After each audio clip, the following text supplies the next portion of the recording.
Hello, my beautiful souls. Welcome sa ating tarot reading sessions. Keep in mind, general reading po ito. Maring mag-resonate, maring hindi. Kunin nyo na lang po kung para sa inyo and leave the rest. Maaari mag-shift the energies or magkabaliktad ang sitwasyon. Kaya kayo na pong bahala kung saan kayo nakalugar sa reading natin. So, let's see.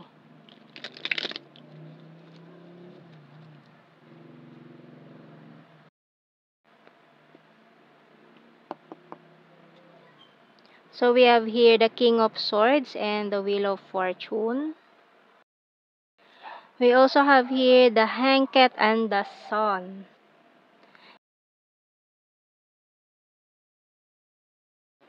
The Ace of Cups and the Strength card. We also have here the Eight of Swords and the Nine of Cups. So yung bottom card natin is the Judgment.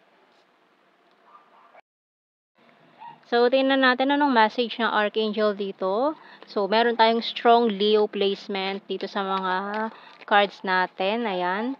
So, maaaring someone new is coming in for you na maaaring with the energy ng Leo. Tingnan natin. So, we have here, wow, the Moon.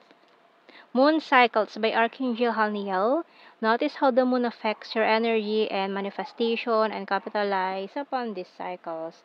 So, maaaring maramdaman mo yan. Ngayon, nararamdaman mo yan na itong new person na coming in for you ay talagang maaaring wish come true mo itong taong to. So, kaso yung iba sa inyo parang galing kasi sa isang stuck energy or in the past energy. So, tignan natin sa mga signs and symbol cards. So, we have here the doll, camera, and mountain. Light bulb, ground, and newspaper. Okay, telephone, bottom card natin. Ayan. So, mukhang pasasabugin itong taong ito yung iyong phone diyan, katatawag sa'yo, no? So, may pagka-obsessed energy itong taong ito, pero mukhang more on kailangan mo siyang kilatisin ng mabuti. Kasi parang mabilis siyang magsawa sa connection or mabilis lang siya pumasok or lumabas sa isang relationship. Parang ganun. May ugali siyang ganun or may history siya ng gano'n, sa ibang past relationship niya siguro, gano'n siya. So, itong past kasi nitong taong ito, maaaring traumatic experience din para sa kanya. Kaya mukhang mababago naman na din yung image niya na this person is hindi seryoso din sa mga naging past relationship niya. So, mukhang makakahanap siya ng katapat sa'yo eh. Mukhang ikaw makakapagpatino. Ikaw yung patino, makakapagpabago sa kanya. So, we have here feeling left out in the cold. You're the fairest of them all. Husband-wife material, it's a disaster. So, kasi sa inyo maaari na nakita itong husband or wife material na hinahanap niya. So, guarded and wounded. So, may mga past experiences din nga siya na hindi maganda. I need to achieve my goals, crying over you, feeling lost, and I'm waiting for you. So, yung bottom card, you're my rest and my healer. Ayan. So, kasi ikaw ang mag-aano dito sa taong to eh. Ikaw ang healer eh. Ikaw ang, kumbaga, very soothing sa kanya yung aura mo, yung energy mo.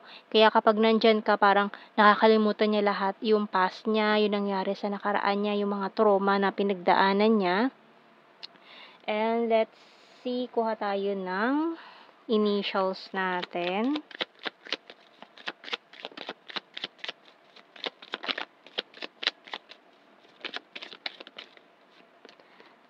Y, L, H, J,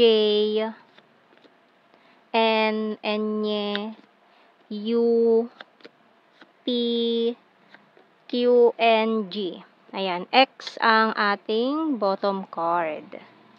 So, let's see sa ating blue card. So, we have here family. Maring nagkaroon to ng family issue or broken family, ganyan. Kaya parang ngayon, parang naghahangad siya ngayon ng buong family in the future para sa magiging anak nyo, ganyan. So, we have here true love, parang sa'yo niya na nakita yung true love na yan, and addiction. So, maaaring may mga addiction problems din itong taon to na ikaw makakapagpabago dyan o makakapagpatino sa kanya. So, tingnan pa natin, messages natin dito sa The Hidden Truth. Not available. We both know I'm not the one for you. I replay our conversations over and over. So, mukhang for some of you, tinanggihan nyo na itong taong ito. You don't know how hard it was to let you go. Can't stop thinking about you. My life is not as together as it seems. So, ayan, no? Hindi talaga okay. Maaaring mentally din, no? And I couldn't let you get close to me and I want to be more than friends. So, maaaring for some of you, zone nyo siya.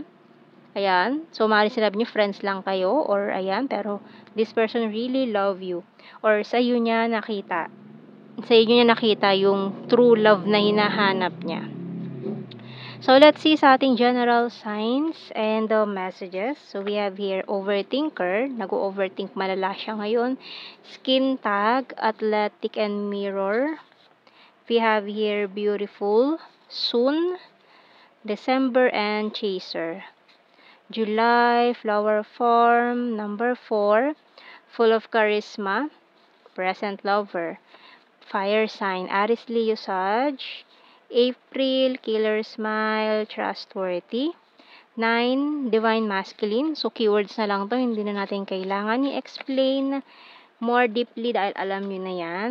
Rainy season, North PH, and South PH. So, maaaring nagkaroon ng long distance connection, Gemini, Libra, Visayas, and very serious. Sa iyo siya nagseryoso no? Ayan, so sa iyo siya nakahanap talaga ng katapat. So, yan ang ating reading, my beautiful souls. Thank you for watching. Take care and God bless. See you in our next reading, guys. Bye-bye.